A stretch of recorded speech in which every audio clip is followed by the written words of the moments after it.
There's something amazing about the human person. I'm pretty fascinated. As I look at the different ways that people try to answer these deep primordial questions, I'm drawn in. I'm captivated with people's creativity, their ability to write epic stories and sing incredible songs as they tell the journey and the story of their people. It can be profound. Now, some people unfortunately find themselves threatened that if you find within the grand scheme of the human person mythic literature that talks about a god becoming man, or somehow that this god died for others and rose again, that somehow that minimizes the Christian story.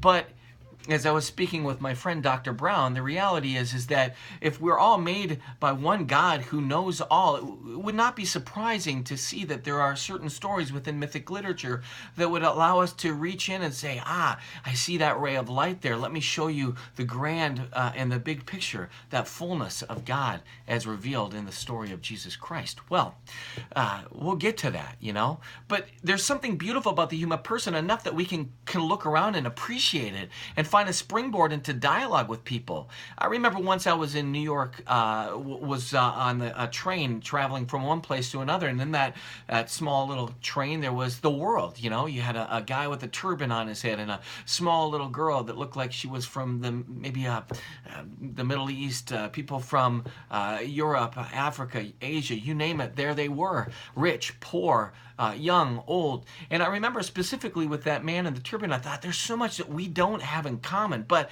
there's so much that we do. He's probably a father. He probably has kids that he worries about. He's trying to make ends meet. I mean, there's so much wanting to be a good man, leave a legacy. We can relate with that. And I think sometimes we want to reduce people down to stereotypes because we're so afraid. We're afraid. And Marianne Williamson wrote this. It's something that's been articulated in numerous movies. You've probably heard it. She said, "Our deepest fear is not that we are inadequate. Our deepest fear is that we're powerful beyond measure.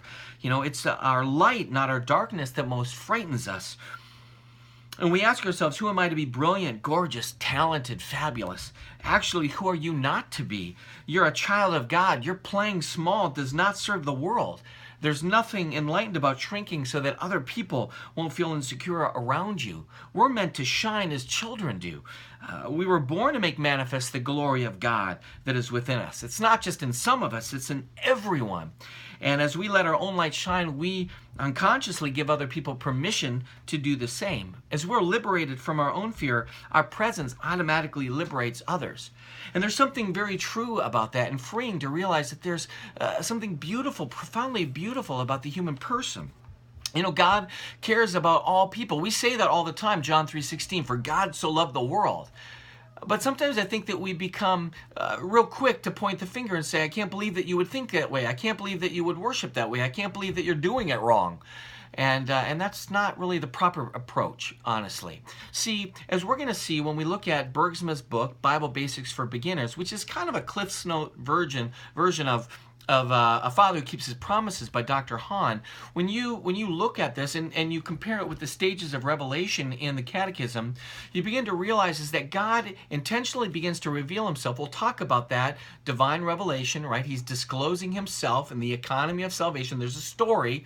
It's going to unfold in a very beautiful, profound way. When he does that, something cool happens. He's preparing the children of Israel to be like that elder brother, to go out and to spread the word of a God that loves and knows and cares.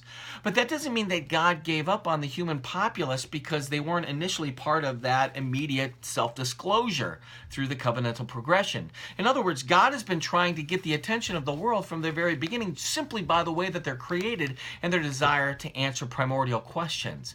I remember I had the chance to go to Malaysia, and we went on a long hike, and we found this primitive cave with a cave with primitive wall sketches and drawings, and it was a very profound and sobering moment. And you begin to realize that these cave dwellings and these places where they began to put artistic expressions on the wall were proof in the pudding, if you will, that the human person was looking for meaning and for value. And they would put on the wall things like the hunt and the importance of rainfall and fertility.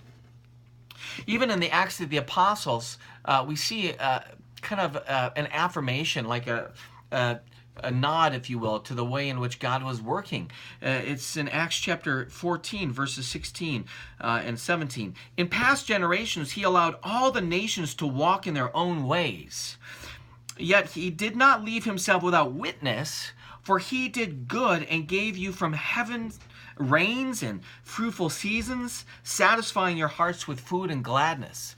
You know, for that early people, God did not leave them abandoned. He heard their cry and their desire for a bountiful harvest and for an end to drought and a need for growth and fertility. See, God did that, and he worked in their life to try to begin to prepare their hearts for that full disclosure of who he is.